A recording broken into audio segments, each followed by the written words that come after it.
ಆತ್ಮೀಯ H16 news ಅರ್ಥಾತ್ ಸಿದ್ದರಾಮ್ಗೆ ಸ್ವಾಗತ. ನಾನು ನಿಮ್ಮವ MI ಅಥವಾ ಮಲ್ಲಪ್ಪ ಜೋತಾವರ್. ಆತ್ಮೀಯರೇ, ನಮ್ಮ ಪ್ರೀತಿಯ ಪ್ರಧಾನಿ ಮೋದಿಯವರಿಗೆ, ನರೇಂದ್ರ ಮೋದಿಯವರಿಗೆ 75 ವರ್ಷ ಶುಭಾಶಯಗಳು.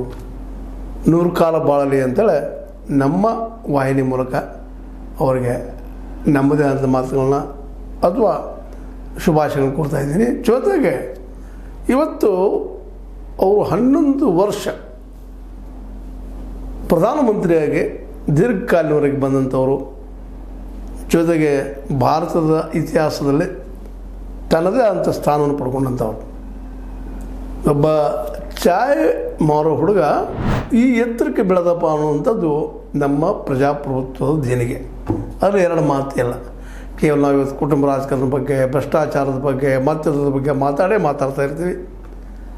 ಈ ಮಧ್ಯದಲ್ಲೇ ಒಬ್ಬ ಸಾಮಾನ್ಯ ಮನುಷ್ಯ ಸಹಿತ ಒಬ್ಬ ಮಹೋನ್ನತಕ್ಕೆ ಹೋಗಿ ಮುಟ್ಟಬಹುದು ಅನ್ನೋದಕ್ಕೆ ಇವತ್ತು ಸಾಕ್ಷಿಯಾಗಿದ್ದಾರೆ. ಆ ಪದವಿ ಹಂತದ ಪ್ರಧಾನಿ. ತಪ್ಪು ಒಪ್ಪುಗಳ ಬಗ್ಗೆ ಚರ್ಚೆ ನಂತರದ್ದು, ಬಟ್ ಏರಿದಾರ ಸಾಧಿಸಿದ್ದಾರೆ. ತಮ್ಮ ಸಾಧನೆಗೆ ಇವತ್ತು ನಾವು ಅನೇಕ ಧನ್ಯವಾದ ಹೇಳಿದರು. ಒಂದಿಷ್ಟು ವಿಮರ್ಶೆಗಳನ್ನು ಮಾಡಲೇಬೇಕಾಗ್ತದೆ. ತಪ್ಪು ಸರಿನೋ ಅವರಂತೆ ಆಯ್ಕೆ ಇದ್ದು ನಮ್ಮ ಪ್ರಜಾಪ್ರಭುತ್ವದ ಗೆಲುವು. ಜೊತೆಗೆ ಕಳೆದ 11 ವರ್ಷಗಳಲ್ಲಿ ನಮ್ಮ ಮೋದಿಜಿಯವರು ಏನೇನು ಸಾಧಿಸಿದರು ಅನ್ನೋದು ಇವತ್ತು ಮೌಲ್ಯಮಾಪನ ಮಾಡೋದು ಸಹಿತ ಅಷ್ಟ ಮುಖ್ಯದ ಈ ಪ್ರಧಾನಿ ಪಿರಿಯಡದಲ್ಲೇ. ಯಾಕಂತಂದರೆ ಅವ್ರು ಭಾಳಷ್ಟು ಆಶ್ವಾಸನೆಗಳನ್ನು ಕೊಟ್ಟು ಬಂದಂಥವ್ರು, ಅವ್ರ ಮೇಲೆ ಭಾಳಷ್ಟು ನಿರೀಕ್ಷೆ ಇಟ್ಕೊಂಡಂಥವ್ರು. ನಾವೆಲ್ಲ ಇಡೀ ದೇಶ ನಿರೀಕ್ಷೆ ಇಟ್ಕೊಂಡಿದ್ದು. ಯಾಕಂದರೆ RSS ಬಗ್ಗೆ ಎಲ್ಲರಿಗೂ ಒಂದು ಪ್ರೀತಿ, ವಿಶ್ವಾಸ. ಅವರ ಪ್ರಚಾರ ಮಾಡುವಂಥ ದೃಷ್ಟಿಕೋನ ಇರ್ಬೋದು, ಅಥವಾ ಅವರು ಮಾತಾಡುವಂಥ ಮಾತಿರ್ಬೋದು, ಅವ್ರ ಹೋರಾಟಗಳಿರ್ಬೋದು, ಅವ್ರು ಸುಳ್ಳು ಸತ್ಯ ಬೇರೆ ಮತ್ತು ವಿಮರ್ಶೆ ಮಾಡುವಂಥ ವಿಷಯ. ಆದರೆ ಅವ್ರ ಬಗ್ಗೆ ಎಲ್ಲರಿಗೂ ಆದರ್ಶ. ಯಾಕಂದರೆ ಕಾಂಗ್ರೆಸ್ ಕಳೆದ 60-70 ವರ್ಷಗಳಿಂದ ಏನೇನು ಮಾಡಿತು ಅನ್ನೋದು ಎಲ್ಲರೂ ಕಣ್ಮುಂದೆ ತಪ್ಪುಗಳ ಮೇಲೆ ತಪ್ಪು ಮಾಡ್ತಾ ಬಂದಿದ್ದು. ಯಾವ ಗಾಂಧೀಜಿಯವರನ್ನು ಮುಂದಿಟ್ಟುಕೊಂಡು ಅವರ ಹೆಸರಿನ ಮೇಲೆ ರಾಜಕೀಯ ಮಾಡಿತೋ ಆ ಕಾಂಗ್ರೆಸ್ ಗಾಂಧೀಜಿಯ ಸಿದ್ಧಾಂತಗಳನ್ನು, ಗಾಂಧೀಜಿ ವಿಚಾರಗಳನ್ನು ಪೂರ್ತಿಯಾಗಿ ದಂಡಿ ಸರಿಸಿದ್ದು ನಾವು ನೋಡ್ತಾ ಇದ್ದೀವಿ.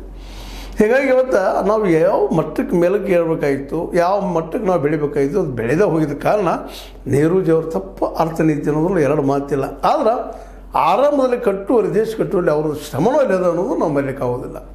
ಯಾಕೆಂದರೆ ಗಾಂಧೀಜಿಯವರು ಹಾಕಿಕೊಟ್ಟಂಥ 6 ತಿಂಗಳ ನೆಲೆಗಟ್ಟಿನಲ್ಲೇ, ಅಂಬೇಡ್ಕರ್ ಅವರ ವಿಚಾರಧಾರೆ ನೆಲೆಗಟ್ಟಿನಲ್ಲೇ ಏನಾದರೂ ನೆಹರೂಜಿಯವರು ಹೆಜ್ಜೆ ಇಟ್ಟಿದ್ರೆ, ಅರ್ಥವ್ಯವಸ್ಥೆ ನಿರ್ಮಾಣ ಮಾಡಿದರೆ ಇವತ್ತು ನಮ್ಮ ಪರಿಸ್ಥಿತಿ ದುಸ್ಥಿತಿಗೆ ಬರ್ತಿರಲಿಲ್ಲ ಅಂತೇಳಿ ಮೊದಲು ಅವ್ರ ಕಾರಣ.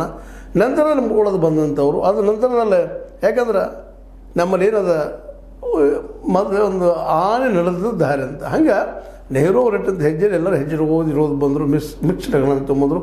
ಅದು ಸಂಪೂರ್ಣವಾಗಿ ಸೋತಾಗ ಸಹಜವಾಗಿ ನಾವು ಓಪನ್ ಮಾರ್ಕೆಟ್ಗೆ ಬಂದಿದ್ದೀವಿ ಅನ್ನೋದು ಎಲ್ಲರಿಗೂ ಗೊತ್ತದ. ಬಟ್ ನಮ್ದು ಏನು ಪರಿಸ್ಥಿತಿ ಆಯಿತು ಅಂದರೆ, ಓಪನ್ ಮಾರ್ಕೆಟ್ ಬಂದಾಗ ಮನಮೋಹನ್ ಸಿಂಗ್ರು ಏನೇನೋ ಆಶ್ವಾಸನೆ, ಏನೇನೋ ಕನಸುಗಳನ್ನು ತೋರೆ ಓಪನ್ ಮಾರ್ಕೆಟ್ ಬಂತಪ್ಪ ಅಂತ ನಮಗೆಲ್ಲ ಉದ್ಯೋಗ ಸಿಗ್ತಾವೆ, ಮಾಡ್ತಾವೆ. ಪ್ರೈವೇಟ್ದವ್ರು ತಮ್ಮ ಕೆಲಸವನ್ನು ತಾವು ಕಾರ್ಯಗಳನ್ನು ಚೆನ್ನಾಗಿ ನಡೆಸ್ಕೊಂಡು ಹೋಗ್ತಾರೆ, ಏನೋ ಭರವಸೆ ಇತ್ತು. ಆದರೆ ಅದು ಯಾವುದೂ ಆಗಲೇ ಇಲ್ಲ. ಸ್ವತಂತ್ರವಾದ ಮೀಡಿಯಾಗೆ ಬೇಕಾಗಿರುವುದು ಸ್ವತಂತ್ರ ಧ್ವನಿ. ಆ ಸ್ವತಂತ್ರ ಧ್ವನಿ ಉಳಿಸಲು ನೀವು ಮಾಡಬೇಕಾದದ್ದು ಇಷ್ಟೇ. ಅದೇನಪ್ಪಾ ಅಂತಂತಂದ್ರೆ, ನಿಮ್ಮ ಕೈಲಾದಷ್ಟು ಸಹಾಯ ಈ ಚಾನಲ್ಗೆ ಮಾಡಿ ಹಾಗೂ ನಿಮ್ಮ ಧ್ವನಿಯನ್ನು ಕಾಪಾಡಿಕೊಳ್ಳಿ.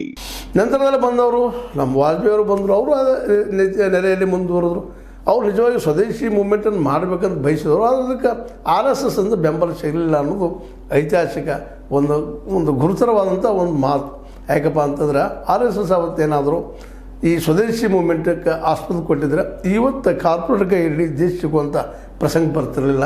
ಇನ್ನು ನಂತರ ಬಂದವರು ಅತಿದೋ ಉದ್ದ ಕಾರ್ಯ ಲಾಂಗ್ ಪೀರಿಯಡ್ ಆಳಿದವರು ನಮ್ಮ ಮೋದಿಯವರು, ನರೇಂದ್ರ ಮೋದಿಯವರು. ಅದಕ್ಕೆ ಪೂರ್ವದಲ್ಲಿ ಮುಖ್ಯಮಂತ್ರಿ ಇದ್ದರು. ಆ ಸಂದರ್ಭದಲ್ಲಿ ಒಂದು ಭಾಳ ದೊಡ್ಡ ಮಾತನಾಡಿದ್ರು. ಅವರು ಆಶ್ವಾಸನೆ ಕೊಟ್ಟಿದ್ದರು. ಇಲ್ಲ, ನಾವು ಏನಪ್ಪ ಅಂದ್ರೆ ಸ್ವಾಮಿನಾಥನ್ ಆಯೋಗದ ರಿಪೋರ್ಟನ್ನು ಜಾರಿಗೆ ತರ್ತೀವಿ ಅಂತೇಳಿ. ಇದನ್ನು ಒಂದೇಳೆ ಮಾಡಿದರೆ ಇವತ್ತು ನಿಜವಾಗಿಯೂ ಈ ದೇಶದ ಚಿತ್ರ ಬದಲಾಗ್ತಿತ್ತೋ ಏನೋ ಕಳೆದ 11 ವರ್ಷಗಳಿಂದ. ಯಾಕೆಂತಂದ್ರೆ ಈ ನಮ್ಮ ರೈತರಿಗೆ ಮಾರ್ಕೆಟ್ ಸಿಕ್ಬಿಡ್ತಾಯಿತ್ತು, ಜೊತೆಗೆ ಅವಾಗ ಬೆಳೆದ ಬೆಳೆಗೆ ಬೆಲೆ ಸಿಗ್ತಾಯಿತ್ತೇನೋ. ಅದನ್ನು ಮಾಡಲೇ ಇಲ್ಲ. ಅದನ್ನು ಮಾಡದೆ ಪತ್ರವನ್ನು ಬರೆದಿದ್ದರು ಸಾಕಷ್ಟು ನಮ್ಮ ಮನಮೋಹನ್ ಸಿಂಗ್ ಅವ್ರಿಗೆ. ಆದರೆ ಇವರು ಬಂದ ಮೇಲೆ ಅದನ್ನು ಮಾಡಲಿಲ್ಲ. ಇದು ದೊಡ್ಡದಂಥ ಒಂದು ಡ್ರಾಬ್ಯಾಕ್. ಅದ್ರ ಮೇಲೆ ವರ್ಷಕ್ಕೆ 2 ಕೋಟಿ ಉದ್ಯೋಗ ಸೃಷ್ಟಿ ಮಾಡ್ತೀನಿ, ಜೊತೆಗೆ ಬಡವರಿಗೆ 15 ಲಕ್ಷ ಪ್ರತಿ ಖಾತೆಗೆ ಹಾಕ್ತಾನೆ ಅನ್ನೋಂಥ ಮಾತು ಮಾತಾಡಿದರು. ಆ 15 ಲಕ್ಷ ಹಾಕು ಮಹತ್ವದ್ದು ಇರಲಿಲ್ಲ, ಮಹತ್ವದ್ದು 2 ಕೋಟಿ ಉದ್ಯೋಗ ಸೃಷ್ಟಿ ಮಾಡೋದಂತ ಯಾವ ಭರವಸೆ ಮಾತಾಡಿದ್ರು ಗೊತ್ತಿಲ್ಲ. ಆದರೆ ಇವತ್ತಿನವರೆಗೆ ಅವ್ರು ಎಷ್ಟು ಕೋಟಿ ಮಾಡಿದ್ದಾರೆ ಅನ್ನೋದು ಅವ್ರಿಗೆ ಬಿಟ್ಟಂಥ ವಿಷಯ. ಅವ್ರು ಇವತ್ತು ನಮ್ಮ ಸರ್ಕಾರಿ ದಾಖಲೆಗಳು ಏನೇನೋ ತೋರಿಸ್ತಾರೆ, ಹೇಳ್ತಾರೆ, ಅದ್ರ ಬಗ್ಗೆ ಸ್ಪಷ್ಟತೆ ಇಲ್ಲ, ಅದ್ರ ಬಗ್ಗೆ ನಿಶ್ಚಿತತೆ ಇಲ್ಲ. ಯಾಕಂದ್ರೆ ಅವ್ರು ಹೇಳಿದ್ದ ಮಾತು ಅದು ಹೊರಗೆ ಹೆಚ್ಚಿದಾಗಲ್ಲ, ಎಲ್ಲಿ ಸಿಗೋದಿಲ್ಲ. ಯಾಕಂದ್ರೆ ಇಲ್ಲಿವರೆಗೆ ಜನಸಂಖ್ಯೆ ಎಷ್ಟೈತೆ ನಮ್ಗೆ ಪಕ್ಕ ಗೊತ್ತಾಗಿಲ್ಲ. ಇವತ್ತು ಬಂದಂಥವ್ರು 2014 ನಂತರದಲ್ಲೇ 2011 ಏನಾಯ್ತು ಜನಸಂಖ್ಯೆ ಸರ್ವೆ, ಅದ್ರ ಮೇಲೆ ಯಾವ ಸರ್ವೆನೂ ಆಗಿಲ್ಲ. ಇನ್ನು ಜಾತಿ ಆಧಾರದ ಮೇಲೆ ಸರ್ವೆ ಮಾಡಿಸ್ತೀರಿ ಎಲ್ಲ ಮಾಡ್ತೀನಿ ಬಂದಿದ್ದು ಕೇವಲ ವಿರೋಧ ಪಕ್ಷ ಒತ್ತಡದಿಂದ ವಿನಃ ಅವರು ಮನಸ್ಸಿಂದ ಇದನ್ನು ಮಾಡಲೇ ಇಲ್ಲ ಅನ್ನೋದು ಅಷ್ಟು ಸತ್ಯದ. ಇನ್ನು ಉದ್ಯೋಗ ಸೃಷ್ಟಿ ಮಾಡೋ ವಿಷಯದಲ್ಲಂತೂ 2 ಕೋಟಿ ಪ್ರತಿ ವರ್ಷ ಆಗಲಿಲ್ಲ, ಅದು ಫೇಲ್ಯೂರ್ ಆಯಿತು. ಅದರಂದ್ರೆ ಏನೇನೋ ಘೋಷಣೆಗಳ ಮೇಲೆ ಘೋಷಣೆ ಮಾಡಿದರು, ಸಾಕಷ್ಟು ತಂಪಾಗಿತ್ತು, ಬೆನ್ನು ಚಪ್ಪರಿಸ್ಕೊಂಡ್ರು, ಏನೆಲ್ಲ ಮಾಡಿದರು. ಅದರಲ್ಲಿ ಯಾವುದು ಎಷ್ಟು ಮಟ್ಟಿಗೆ ಆಯಿತು ಅನ್ನೋದು ನಿಮ್ಮೆಲ್ಲ ಕಣ್ಣದ ಪ್ರಚಾರ ಭಾಳ ಆಯಿತು. ಆದರೆ ಅವು ಏನು ಹೇಳ್ಕೊಂಡಿದ್ರು ಅವು ಆಗಲೇ ಇಲ್ಲ ಅನ್ನುವಂಥದ್ದು ಅತ್ಯಂತ ನೋವಿಂದ ಹೇಳಬೇಕಾಗ್ಯದ. ಅದ್ರಾಗೂ ಅವರು ಮಾತಾಡಿದಂಥದ್ದು ಏನಪ್ಪ ಅಂತಂದ್ರೆ ಈ ಉದ್ಯೋಗ ಸೃಷ್ಟಿ ಜೊತೆಗೆ ಮುಖ್ಯವಾಗಿ ಮಾತಾಡಿದ್ದು ಗಂಗಾ ಸ್ವಚ್ಛ ಮಾಡುವಂಥ ವಿಷಯ. ಇವತ್ತು ಗಂಗಾ ಇವರು ಬಂದಾಗ ಎಲ್ಲಿದ್ದರು ಇನ್ನೂ ಅರ್ಧ ಸ್ಥಿತಿಯೊಳಗಿದ್ದಾರೆ, ಇನ್ನೂ ಸ್ವಚ್ಛ ಆಗಿಲ್ಲ ಗಂಗಾ ಮಾತಾ ಅನ್ನೋದು ಅಷ್ಟೇ ಸತ್ಯದ. ಇದರರ್ಥ ಏನಪ್ಪ ಅಂತಂದ್ರೆ ಹೇಳೋದಿಲ್ಲ, ನಮ್ಮ ಮೋದಿಯವರು ತಾವು ಈ ಒಂದು 11 ವರ್ಷಗಳ ಪ್ರಧಾನಿಯಾಗಿ ಏನು ಕೆಲಸ ಮಾಡಿದರು ಅದರಲ್ಲೇ ಅವ್ರು ಏನು ಯಶಸ್ವಿ ಆಗಬೇಕಾಗಿತ್ತು ಅದು ಆಗಲಿಲ್ಲ ಅನ್ನೋದು ಅತ್ಯಂತ ನೋವಿಂದ ಹೇಳಬೇಕಾಗಿದೆ. ಅದೇ ಸಂದರ್ಭದಲ್ಲಿ ಅವ್ರು ಇನ್ನೊಂದು ಮಾಡಬೇಕಾಗಿತ್ತು, ಬಂದ ತಕ್ಷಣ ಅರ್ಥವ್ಯವಸ್ಥೆ ಬದಲು ಮಾಡ್ತೀನಿ ಹಾಗೆ ಹೀಗೆ ಏನು ಹೇಳಿದರು ಅದನ್ನು ಓದು ಮತ್ತು ಕಾರ್ಪೊರೇಟ್ ಕೈಯಲ್ಲಿ ಓದಿ ಸಿಗಿಸ್ಬಿಟ್ರು. ಅದನ್ನು ಕಾರ್ಪೊರೇಟ್ಗಳು ಉದ್ಯೋಗ ಸೃಷ್ಟಿ ಮಾಡಲಿಕ್ಕೆ ಅವ್ರಿಗೆ ಆಗಲಿಲ್ಲ. ಅವ್ರು ಸ್ವತಃ ಗಂಟು ಮಾಡ್ಕೊಂಡು ಕೆಲವೊಂದು ಓಡಿ ಹೋದರು, ಕೆಲವೊಂದು ಏನೋ ಮಾಡಿದರು. ಇವತ್ತು ಕೇವಲ ಪಾರ್ಟಿ ಫಂಡ್ ಕೊಡೋ ಸಲುವಾಗಿ ಇದಾವಪ್ಪ ಕಂಪ್ನಿಗಳನ್ನು ಹಂಗೆ ಮಾಡಿಬಿಟ್ಟಿದ್ದಾರೆ. ಇವೆಲ್ಲ ಆರ್ಥಿಕ ಸೋಲಾಯಿತು. ರಾಜಕೀಯವಾಗಿಯೂ ಆರ್ಥಿಕವಾಗಿ ಸೋಲ್ತಿದ್ದ ಕಾರಣಕ್ಕಾಗಿ ಉದ್ಯೋಗ ಸೃಷ್ಟಿ ಆಗಲಿಲ್ಲ, ಮ್ಯಾನುಫ್ಯಾಕ್ಚರಿಂಗ್ ಡೆವಲಪ್ ಆಗಲಿಲ್ಲ. ಇವತ್ತೇನಿದ್ರು ನಾವು ಚೈನಾದ ಮೇಲೆ ಡಿಪೆಂಡ್ ಆಗುವಂಥದ್ದು, ಅಮೆರಿಕ ಮೇಲೆ ಡಿಪೆಂಡ್ ಆಗುವಂಥದ್ದು. ಇವತ್ತಿನ ಕಾರ್ಪೊರೇಟ್ರೆಲ್ಲ ಅಮೆರಿಕ ಮೇಲೆ, ಅಮೆರಿಕನ್ ಬ್ಯಾಂಕಿಂಗ್ ಸಿಸ್ಟಮ್ ಮೇಲೆ ನಿರ್ಭರ ಆಗಿದ್ದು, ಅವ್ರ ಮೇಲೆ ನಿಂತಿದ್ದು ನೋಡಿದಾಗ ನಾವು ಆತ್ಮನಿರ್ಭರ ಎಲ್ಲಿ ಆದ್ವಿ ಹೆಂಗೆ ಆದ್ವಿ ಅನ್ನೋದಕ್ಕೆ ಇವತ್ತಿಗೂ ನಾವು ಸ್ಪಷ್ಟ ಉತ್ತರ ಇಲ್ಲ. ಯಾಕಂದ್ರೆ ಇಲ್ಲಿ ಬಡತನ ಹೆಚ್ಚಾಗ್ಯದ, ನಿರುದ್ಯೋಗ ಹೆಚ್ಚಾಗ್ಯದ, ಹಸುವಿನ ಸಂಕಟ ಹೆಚ್ಚಾಗ್ಯದ, ಯಾವುದು ಏನು ಕಡಿಮೆ ಆಗ್ಯದ ಅಂತ ಅವರೇ ಇಲ್ಲಿ ಬಿಡಿಸಿಡಬೇಕಾಗ್ತದೆ. ಏನೋ ಆಗಲಿ ಇವತ್ತಿನ ಈ ಒಂದು ಸಂದರ್ಭದಲ್ಲೇ ನಾವೆಲ್ಲ ಮಾತಾಡಬಾರದು ಅಂದರೂ ಸಹಿತ ಒಬ್ಬ ಪ್ರಧಾನಿ ಏನೇನು ಮಾಡಲಿಕ್ಕೆ ಸಾಧಿತು, ಏನು ಮಾಡಿದ್ರೆ ಸಾಧಿತು ಅನ್ನೋದ್ರ ಬಗ್ಗೆ ಮಾತಾಡೋದಕ್ಕೆ ಮಾತ್ರ ನಮಗೆಲ್ಲರಿಗೂ ಹಕ್ಕದ. ಯಾಕಪ್ಪ ಅಂದ್ರೆ ಪ್ರಧಾನಿಯಾಗಿ ಅವರು ತಮ್ಮ ವೈಯಕ್ತಿಕ ಒಂದು ಆ್ಯಂಬಿಷನ್ನ ಮುಟ್ಟಿದ್ರು ವಿನಃ ಅದು ಇಡೀ ಜನರ ಪರಿವರ್ತನೆಗೆ ಕಾರಣ ಆಗಲಿಲ್ಲ ಅನ್ನುವಂಥ ಮಾತು. ಯಾಕಂದರೆ ವ್ಯವಸ್ಥೆ ಬದಲಾಗಬೇಕಾಗಿತ್ತು. ಯಾವ ನೆಹರು ಅವರನ್ನ, ಯಾವ ಇಂದಿರಾರವ್ರನ್ನ, ಯಾವ ಹಿಂದಿನ ಮನಮೋಹನ್ ಸಿಂಗರನ್ನು ಟೀಕೆ ಮಾಡ್ತಿದ್ರು ನಮ್ಮ ಮೋದಿಯವರು, ಅದೇ ಹೆಜ್ಜೆಯಲ್ಲಿ ಹೋದರು. ಆ ಕಾರ್ಪೊರೇಟ್ ಕೈಯಲ್ಲೇ ಮತ್ತಷ್ಟು ಕೊಟ್ಕೋತ ಹೋದರು. ಇನ್ನು ಇವತ್ತಿಗೂ ಕಾರ್ಪೊರೇಟ್ ಕೈಯಲ್ಲಿ ಹೋದರು. ಕೊನೆಗೆ ಈ ಕಾರ್ಪೊರೇಟ್ ಮೇಲೆ ನಿಂತಿದ್ದಕ್ಕಾಗಿ ಏನಾಯ್ತಪ್ಪ ಪರಿಸ್ಥಿತಿ ಅಂತಂದ್ರೆ ನಿಮಗೆ ಗೊತ್ತಿದ್ದಂಗೆ, ನಮಗೆ ಗೊತ್ತಿದ್ದಂಗೆ ಅಮೇರಿಕೆ ಎದುರು ಇವತ್ತು ಸೋಲುವಂಥ ಪ್ರಸಂಗ ಬಂತು ಅನ್ನೋದು ನಮಗೆ ಗೊತ್ತದ. ಯಾಕಂದ್ರೆ ಪಾಕಿಸ್ತಾನ ಜೊತೆ ನಡೆದಂಥ ಒಂದು ಸಣ್ಣ ಒಂದು ಏನಪ್ಪ ಅಂತಂದ್ರೆ ಆಪರೇಷನ್ ಸಿಂಧೂರ್, ಇದು ನಿಮಗೂ ಗೊತ್ತು ನಮಗೂ ಗೊತ್ತು, ಭಯೋತ್ಪಾದನೆ ಸಲುವಾಗಿ ನಾವು ಮಾಡಿದಂಥ ಒಂದು ದಾಳಿ ಅದನ್ನು ನಾವು ನಿಲ್ಲಿಸಿದೆ ಅಂತ ನಮ್ಮ ಟ್ರಂಪ್ ಅವ್ರು ಹೇಳ್ತಾರೆ.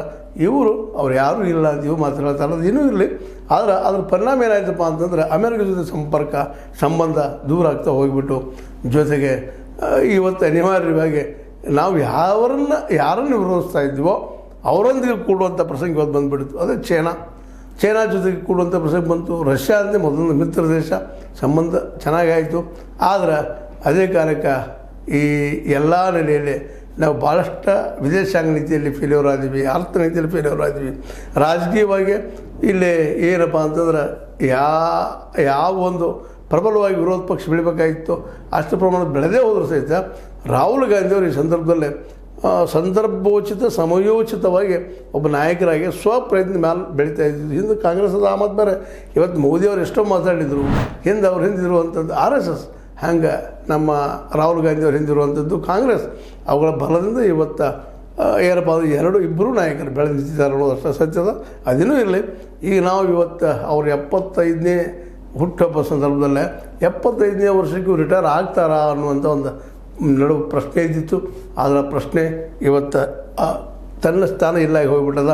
ಯಾಕಂದ್ರೆ ಪ್ರಶ್ನೆ ಮಾಡಬೇಕಾದಂತಹ ನಮ್ಮ ಮೋಹನ್ ಭಾಗವತರನ್ನ ಆ ವಿಷಯವನ್ನು ಬದಿ ಸೇರಿಸಿದ್ರಿಂದಾಗಿ ಅವರ ಆಡಳಿತ ಇನ್ನೂ ಮುಂದುವರಿತದ ನಮ್ಮ ಮೋದಿ ಅವ್ರದ್ದು ಅನ್ನೋದು ಇವತ್ತು ಸ್ಪಷ್ಟ ಆಗ್ತಾ ಇದೆ. ಇನ್ನು ಜನನ ಅವ್ರನ್ನ ತಿರಸ್ಕಾರ ಮಾಡೋದು ಬೇಡ, ಅವ್ರನ್ನ ಆರಿಸ್ಬೇಕು ಅನ್ನುವಂಥ ಸ್ಥಿತಿಗೆ ಬಂದು ನಿಂತಿದ್ದಾರೆ. ಈಗಿನ ಪರಿಸ್ಥಿತಿಯಲ್ಲಿ ಅವರು ತಾವಾಗಿ ರಿಟೈರ್ ಏನು ಆಗಲಿಕ್ಕಿಲ್ಲ.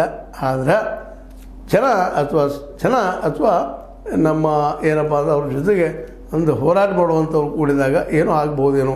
ಇರಲಿ, ಆಡಳಿತ ಮಾಡಲಿ ಅವರು. ಆದರೆ ಇವತ್ತೇನೋ ಸ್ವಲ್ಪ ಗಾಂಧಿ ವಿಚಾರದತ್ತ, ಅದು ಸ್ವದೇಶಿ ಮೂವ್ಮೆಂಟ್ದತ್ತ, ಅದು ಸ್ವ ಉದ್ಯೋಗದತ್ತೇನೋ ಪ್ರಯತ್ನ ಮಾಡ್ತಾ ಇದ್ದಾರೆ ನಮ್ಮ ಮೋದಿಯವರು. ಅದರಲ್ಲಿ ಯಶಸ್ವಿಯಾಗಲಿ. ಮತ್ತು ಗಾಂಧೀಜಿ ಎಕನಾಮಿಕ್ಸ್ ನಾನು ಹೇಳಿದ್ದೆ ನಿಮಗೆ, ಅದು ತಂದ್ರೆ ಇನ್ನೂ ಬೆಸ್ಟ್ ಆಗ್ತದೆ ಸ್ವದೇಶಿ ಮೂವ್ಮೆಂಟ್ ಅಂತ ಹೇಳ್ತಾ. ಏನೋ ಆಗಲಿ, RSS ಪ್ರಚಾರಕರಾಗಿ ಈ ಹಂತಕ್ಕೆ ಬಂದ RSS ಅದಕ್ಕೂ ಒಂದಿಷ್ಟು ಅಧಿಕಾರ ಸಿಗೋಂಗೆ ಮಾಡಿ, ಜೊತೆಗೆ ತಾವು ಅಧಿಕಾರವನ್ನು ಅನುಭವಿಸ್ಕೊಂಡು, ಜೊತೆಗೆ ಅನೇಕ ಕೆಲಸಗಳನ್ನ ಎಷ್ಟು ಸಾಧ್ಯ ನಮ್ಮ ಜನಕ್ಕೆ ಮಾಡಿದ್ದಾರೆ ಅಂತೇಳಿ ಅವ್ರ ಜನ ಮಾತಾಡ್ಕೊಳ್ತಾ ಇದ್ದಾರೆ. ಬಟ್ ದೇಶದ ದೃಷ್ಟಿ ಇಟ್ಕೊಂಡು ನೋಡಿದಾಗ ಮಾತ್ರ ಕಾರ್ಪೊರೇಟ್ಗಳ ಕೈಯಲ್ಲೇ ನಮ್ಮ ಇಡೀ ಅರ್ಥವ್ಯವಸ್ಥೆ ಕೊಟ್ಟು ಒಂದು ತಪ್ಪು ಮಾಡಿದ್ರಿ ನಾವು. ಇನ್ನು ಮುಂದಿನ ದಿನದಲ್ಲಾದರೂ ಏನಾದರೂ ಬದಲಾಗ್ಬೋದಾ? ಇವತ್ತಂತೆ ಅಮೆರಿಕದ ದೂರ ಚೈನಾ ಕಡೆ ಹೊರಟಿದ್ದಾರೆ, ಜೊತೆಗೆ ರಷ್ಯಾ ಅಂತ ದೋಸ್ತಿಯಾಗಿ ಉಳಿದದ. ಅವರಿಬ್ಬರ ಸಹಾಯದಿಂದ ಇನ್ನಷ್ಟು ಏನಾದರೂ ದೇಶಕ್ಕೆ ಒಳ್ಳೆಯ ಕೆಲಸಗಳು ಆಗ್ಬೋದಾ ಅನ್ನೋದು. ಅದೇ ಕಾರಣಕ್ಕೆ ಇಲ್ಲಿ ಅರ್ಥವ್ಯವಸ್ಥೆನಷ್ಟು ಮೇಲಕ್ಕೆ ಹೇಳುವಂಥ ಏನಾದರೂ ಹೊಸ ಯೋಜನೆಗಳು ಹಾಕ್ತಾರ, ಬರೀ ಯೋಜನೆಗಳು ಘೋಷಣೆ ಮಾಡಿ ಅಲ್ಲೇ ಬಿಟ್ಟು ಬಿಡ್ತಾರೆ ಅನ್ನುವಂಥ. ಯಾಕೆ ಬಿಟ್ಟಿದ್ದಾರೆ ಈಗ 11 ವರ್ಷದಾಗ ಘೋಷಣೆಗಳು ಸಾಕಷ್ಟಾಗಿದ್ದಾವೆ, ಯೋಜನೆಗಳು ಅನುಷ್ಠಾನಗೊಂಡಿದ್ದು ಕಡಿಮೆ ಆಗ್ಯಾವ ಅನ್ನುವಂಥ ನೆನಪಿಸ್ಕೊಳ್ತಾ ಅವರ 75ನೇ ವರ್ಷದಲ್ಲಿ ರಿಟೈರ್ ಆಗಲಿಕ್ಕಿಲ್ಲ ಅನ್ನೋ ಮಾತ್ರ ಮತ್ತೊಮ್ಮೆ ಜ್ಞಾಪಿಸುತ್ತಾ, ಅವ್ರು ರಿಟೈರ್ ಆಗೋದ್ರಿಂದಲೂ ಜನಕ್ಕೆ ಬೇಕಾಗಿದ್ದು ಅರ್ಥವ್ಯವಸ್ಥೆ ಆ ಕೆಲಸವನ್ನು ಮಾಡಿದರೆ ಇನ್ನಷ್ಟು ಅವ್ರ ಹೆಸರು ಚಿರಸ್ಥಾಯಿ ಉಳಿಬೋದು. ಇಲ್ಲ ಅಂದ್ರೆ ಬಂದು ಹೋಗಿದ್ದಾರಪ್ಪ ಇವರೊಬ್ಬರು ಬಂದು ಹೋದರು ಅನ್ನೋಂಥ ಮಾತು ಆಗ್ಬೋದು ಅಂತ ಹೇಳ್ತಾ, ಇದು ಇನ್ನು ನಿಮಗೆ ಏನು ಅನ್ನಿಸ್ತದೆ ನಿಮ್ಗೆ ಬಿಟ್ಟಂಥದ್ದು. ನಿಮಗೆ ಲೈಕ್ ಮಾಡಿ, ಶೇರ್ ಮಾಡಿ, ಕಮೆಂಟ್ ಮಾಡಿರಿ, ಇದನ್ನು ಸಬ್ಸ್ಕ್ರೈಬ್ ಸಿಗೋಬೇಡ್ರಿ. ಮೋದಿಯವರ ಕೊನೆಯದಾಗಿ ಮೋದಿಯವರ 75ನೇ ಹುಟ್ಟುಹಬ್ಬಕ್ಕೆ ಶುಭಾಶಯಗಳು.